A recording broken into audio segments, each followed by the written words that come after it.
Well, we're excited at Prison Professors Program today because we get the opportunity to learn from a well-established lawyer who works in Washington, D.C. We're meeting with Luke Cass today. And Luke, I want to thank you for taking time out of your busy day to share your story with us. Thank you, Michael. Thanks for having me on, and hope you and your family are doing well. We are doing well. We're out here and I live in Orange County, California. We're kind of on quarantine, but one of the benefits of doing 26 years in prison is it positions you well to overcome any type of little challenges like these. I've been very productive here, and I hope you have been as well. I have, yeah, thanks. So why don't you tell us a little bit? I'd love to hear, I know that you work for a big firm, and we'll get to know about that, but why don't you give us a little insight into your background, where you grew up, and what inspired you to become a lawyer? Sure. So I grew up in New York around probably, I'm not sure, 7th or 8th grade. I first read Inherit the Wind, and then shortly after that happened to see Anatomy of a Murder, which is an old great film, and those two works captured my imagination like nothing else did, and that was the first time I thought of being a trial lawyer. And from there, I had a wonderfully supportive family. They nurtured those dreams. My dad bought me an old copy, a 1930 edition of Black's Law Dictionary thereafter that I still have in my office, and I just went from there. Was your father an attorney also? No, he wasn't. So you mentioned the book that inspired you was which one? Inherit the Wind. I haven't read Inherit the Wind. I remember Atticus Finch from To Kill a Mockingbird, right? Yeah, that's another big one that's inspiring to a lot of young lawyers. So what type of cases interested you as you were advancing in your career? Well, I always liked criminal law, and career kind of started during law school. I interned, I think, second semester of my first year with the New York State Attorney General's office, and got lucky with a lot of good internships after that. They were doing the big Merrill Lynch investment scandal at that time. This was around 2000, 2001. And worked for DOJ in Manhattan, as well as the Queens District Attorney's Office, and a blind district court judge in the Southern District of New York. So all those things kind of compounded on each other, and I really developed a strong interest in criminal law. You said that you were with the Department of Justice as an assistant U.S. attorney? I was. This was during law school, so it was an internship. I became an assistant after I clerked in the Eastern District of New York in San Juan, Puerto Rico, actually. Oh, so you were a federal prosecutor? Yeah, I was a federal prosecutor in San Juan, Puerto Rico, as an AUSA for a little under 8 years. And then I went to the Department of Justice, Main Justice's Criminal Division, where I worked as a prosecutor with the Public Integrity Section for 3 years. Have you done any work with some of the government civil investigation units like the Federal Trade Commission or the Securities and Exchange Commission, those different groups as well? Sometimes when there's a parallel proceeding, but for the most part, it was strictly criminal, and we kind of operated on our own. Sometimes we get inquiries from people who've been notified that they are under a civil investigation with all those different agencies. What should they be? What types of advice would you give to somebody in that has been notified that they are a target or that they are actually being sued by one of those agencies? Is there something that they should be thinking about with regard to the Department of Justice? Yeah, so a lot of times, especially in the white collar context, something could start out civilly, and you go through that process with the SEC. And actually, in the SEC warnings, the person that's being interviewed is advised that this can be subsequently used. So you really want to be very, very careful and kind of consult with your attorney early on at that, because you don't want those statements to come back at you in a different context later on. Do you have an idea of how frequently, that's a question that we've received, is how frequently if somebody learns that they're part of a civil investigation, does that translate into a DOJ proceeding? Is there a percentage or something along those lines? It kind of depends, but in like the securities fraud context, insider trading cases, those will frequently start with the SEC and then go over to the criminal side. Right now, there's a lot of growth in internet marketing and using the web. So we get inquiries from people that have Federal Trade Commission inquiries. Is that also something that they should be thinking about with DOJ as well? Sure, yeah. Some of the FTC stuff can become criminal antitrust violations down the line. So there's always a potential for bleed over when it starts in a civil context and goes elsewhere. Is there a does it make sense for when a person is in that position and they have to hire counsel? Is there a type of attorney that they should look for? I know that you tell us a little bit about your big firm. You're a big firm. I assume you do all types of investigations and criminal defense as well. Yeah, so I lead the Washington D.C. office's white collar crime and internal investigations practice. So we have from individuals up to Fortune 500 companies as clients. So it really kind of depends. But always get insight. Somebody is a civil practitioner, just to bounce something off to see if there is some possibility of that type of exposure in a case.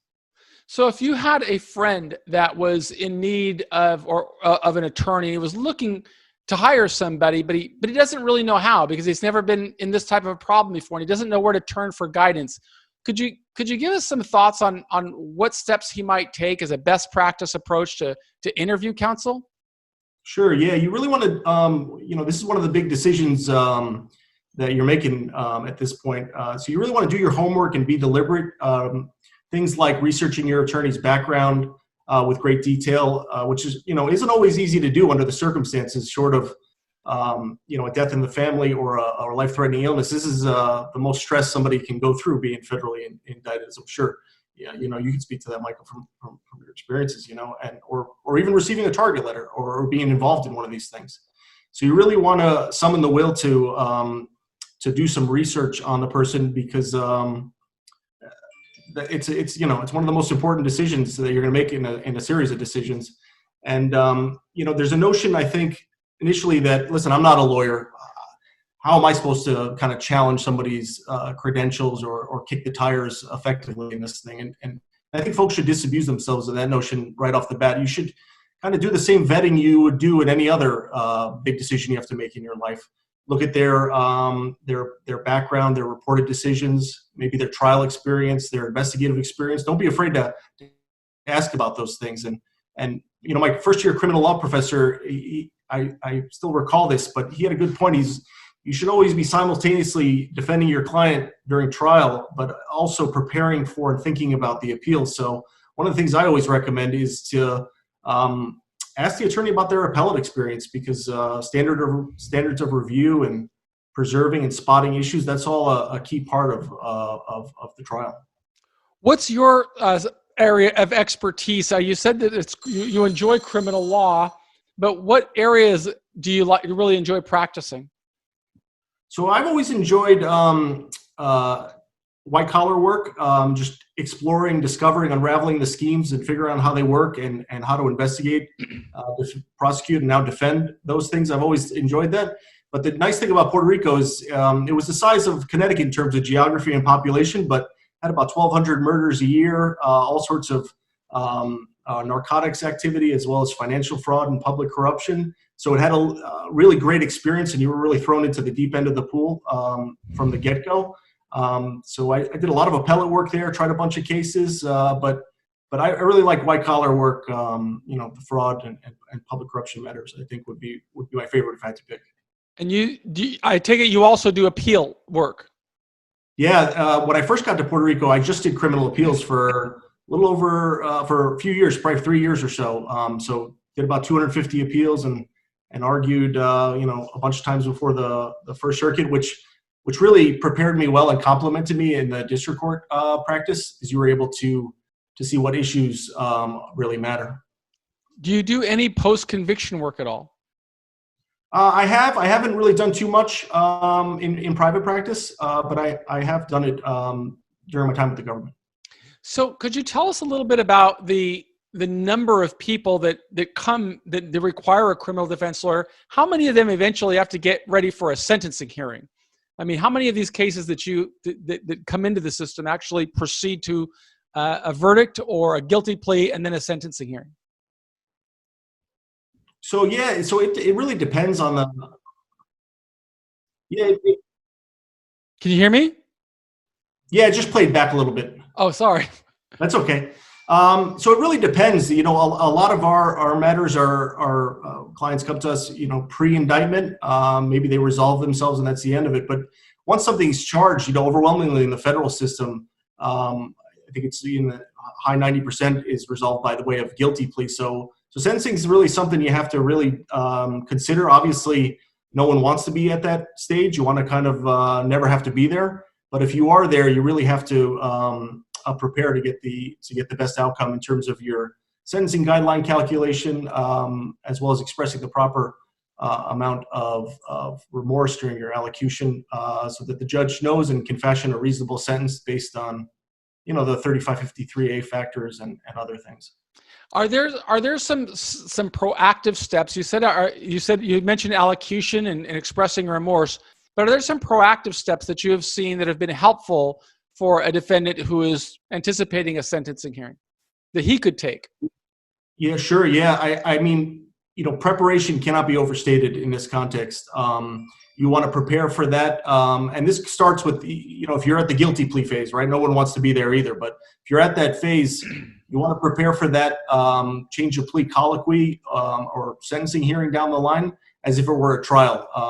Leave no room for error at all in terms of that. And that a lot of that is just learning about your judge, your prosecutor, the elements of the offense, and having that just in the proper framework so that if you have to come up to that stage, you're able to convey and hit all those things. As a prosecutor, I saw a lot of change of plea hearings. The allocution just go off the rails because the defendant wasn't properly prepared, and the judge didn't feel like they could accept the change of plea hearing. Same thing at sentencing. If the judge doesn't feel like you demonstrated the proper amount of remorse that's appropriate in his or her mind, that's going to impact your sentence a lot of the times. In your experience, have you ever differentiated what constitutes a really effective mitigation strategy? Does any that you have come across, either as a prosecutor or a defense attorney, stand out as something that an individual did not only in preparation for sentencing, but really to recalibrate his life after he's learned that he has come into the crosshairs of the system? I think just helping persuade the judge and even the government to a certain extent with your sentencing memorandum, that listen, this discrete incident, whatever it was, may have been the worst part of that person's life, but it doesn't necessarily define their life. And just going through the entire background of the defendant, their personal history and characteristics, upbringing, any sort of medical issues or financial motivations in their family. We have to do a lot of research to do that effectively in order to put that in front of the court. Well, that's certainly something that the attorney would be doing and putting it in front of the court. I'm more curious of whether you have seen a defendant on his own initiative that has done something that has made an impression upon you, or either again as a prosecutor or as a defense attorney, that he's done so much that it really helped him along the maybe help the defendant help his attorney persuade the judge. Yeah, sure. I've seen defendants, post guilty plea, for example, performing community service, and that went a long way to showing the judge making restitution payments a little bit earlier, just taking some proactive steps to not only reaffirm their genuine remorse, and that's where I've worked on a case with some sentencing mitigation experts, and they were really helpful in assisting with the factual part of that aspect, and also making preparations for designation for Bureau of Prisons and what this is going to look like post sentencing. Mm-hmm. Mm-hmm. What have you seen with regard the Department of Justice, at least at the Bureau of Prisons, I should say, has been kind of in disarray in light of this COVID pandemic. Do you have any insight on what's going on in your part of the country with regard to how the DOJ is responding to COVID pandemic? Yeah, so it's there's guidance that came down from DOJ saying that for Attorney General Barr that some reductions can be made if they've done it was I think 75% of their sentence initially, now it's down to 50%. But the problem with it is that the courts are a little bit unclear as to the proper venue the proper method to get in front of the judge on a lot of these things, because 14 days after sentencing, once the judgment's entered, the court doesn't really have jurisdiction to hear anything what gives the court jurisdiction is under it's a statute called 3582. But you have to exhaust your administrative remedies, and that means going up to the warden, to the regional director, to all the way up to the BOP general counsel's office. And you're filing these administrative appeals, which is difficult to do if you're in lockdown. So they're trying to reconcile that. A couple of courts have said, you don't need to go through that. We can hear it, right off the bat here. And some other courts are saying, no, that's a jurisdictional requirement. You have to exhaust, and then you can go to the district court. How about somebody who has already been sentenced, but he hasn't surrendered yet? Are there opportunities for him to use 3582 or something along the lines to avoid what many call a petri dish, the Bureau of Prisons during this pandemic time? Is there something they could do, or do they also have administrative remedy problems? Yeah, so it wouldn't be 3582 since that is a motion to reduce a sentence, but they can file a motion with the court asking for voluntary surrender, where they show up at a facility at a certain date. And I've seen a bunch of cases where the judge has been putting that off and allowing some defendants to do that. Of course, it depends.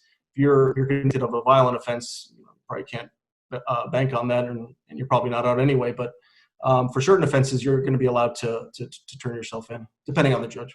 Do you mean later? Could they postpone it? Are you seeing any cases where judges are being receptive to either postponing the sentence until after this era ends, or perhaps allowing them to serve the time on home confinement? Is that anything you're seeing? Not the home confinement, but I am seeing some courts kicking it for a month or so, seeing where we're at, and doing the sentencing then, and doing the reporting date to BOP a little bit later. Well, Luke, I really appreciate you sharing your wisdom with our team, and we would love to profile you on our channel. So if a client needs an attorney, they know where to reach you. We'll have your phone number and email on the banner of the site, and my partner Justin, who works with people, will be able to use this video so that people can get a sense of who you are before he recommends them to you. Is there anything that I didn't ask that you think I should have asked? No, I think that'll do it. I really appreciate you taking the time. It was good to speak to you, Michael. I hope you stay well, and the best to you and yours. We will do the best that we can, and continue being productive during this quarantine time. And if I get to DC, I hope that I can have lunch with you. I'd like that. All right. Thanks very much. Have a great weekend. Thank you too. Bye-bye.